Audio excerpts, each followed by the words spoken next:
ప్రధానమంత్రి మోదీ, దివంగత నేత మాజీ ప్రధాని అటల్ బిహారీ వాజ్పేయి ఆయన పేరిట ఒక బృహత్తర కార్యక్రమం, రైతులకు ఉపయోగపడే కార్యక్రమాన్ని, ఒక పథకాన్ని ప్రవేశపెట్టారు. దాని పేరు అటల్ భూ జల్ పథకం. భూ అంటే భూమి, జల్ అంటే నీరు. అటల్ భూమిలో నీటి సంరక్షణ చేసే పథకము. దీనికి 500 కోట్ల రూపాయలు కేటాయించారు. ఈ సంవత్సరం 5 రాష్ట్రాలను ఎంపిక చేశారు: ఆంధ్రప్రదేశ్, తెలంగాణ, బీహార్, తమిళనాడు, పంజాబ్. ఈ యొక్క భూజల్ అనే పథకం కింద చెక్ డ్యాములు నిర్మాణం చేయొచ్చు. గతంలో చంద్రబాబు నాయుడు భూగర్భ జలాలను పెంచాలనే లక్ష్యంతో ఈ నీరు చెట్టు అనే పథకం కింద, జన్మభూమి కార్యక్రమం కింద చెక్ డ్యాములు నిర్మించారు.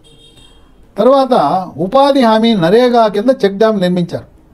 ప్రస్తుతం నరేగా ఉపాధి హామీలో కొంచెం మార్పులు, స్వల్ప మార్గదర్శకాల్లో మారటం వల్ల పంట కుంటలు ఈ పొలాల్లో రైతులు కుంటలు తవ్వుకుని జల సంరక్షణ చేసుకునే విధంగా పంట సంజీవని అని పెట్టారు చంద్రబాబు నాయుడు. దాని పేరు పంట కుంటలకు పంట సంజీవని అని పెట్టారు.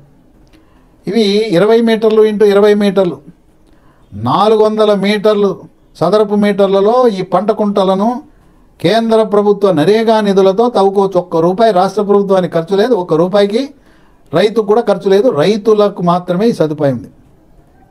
ఇప్పుడు ఈ భూజల్ పథకంలో చెక్ డ్యామ్ నిర్మాణం చేయొచ్చు, పంట కుంటలు నిర్మాణం చేయొచ్చు, నీటి సంరక్షణ కొరకు ఎటువంటి ప్రయత్నాలైనా చేయొచ్చు.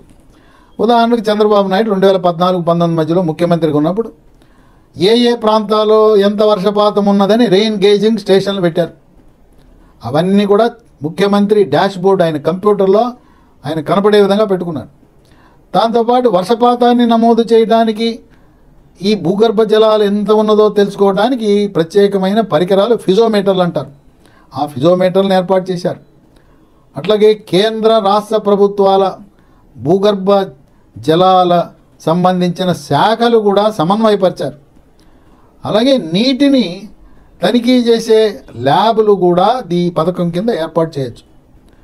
కనుక ఈ భూజల్ పథకం కింద రైతులు, గ్రామ పంచాయతీలు, లేదు ఎఫ్పిఓలు ఉన్నాయి, రైతు సంఘాలు, ఫార్మర్స్ ప్రొడ్యూసర్స్ ఆర్గనైజేషన్ ఎఫ్పిఓలు, ఈ విధంగా రైతుకు మేలు చేసే పథకము అటల్ భూజల్ పథకం. దీని ద్వారా భూగర్భ జలాలు మెరుగుపడి బోర్లు రీఛార్జ్ అయ్యి బోర్లు ఎండిపోకుండా, ముఖ్యంగా వేసవి కాలంలో నీటి కటకట, తాగునీటికి ఇబ్బంది లేకుండా, పొలాలు ఎండిపోకుండా తోటలు, పండ్ల తోటలు, పూల మొక్కలు, పూల తోటలు చక్కగా నీటిని అవి మనం అందించే విధంగా జల సంరక్షణ పథకం. ఇదొక వినూత్న పథకం.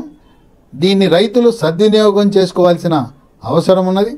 దీన్ని వ్యవసాయ శాఖ, ఉద్యానవన శాఖ సంయుక్తంగా రైతులలో అవగాహన కార్యక్రమాన్ని ప్రారంభించడం జరిగింది.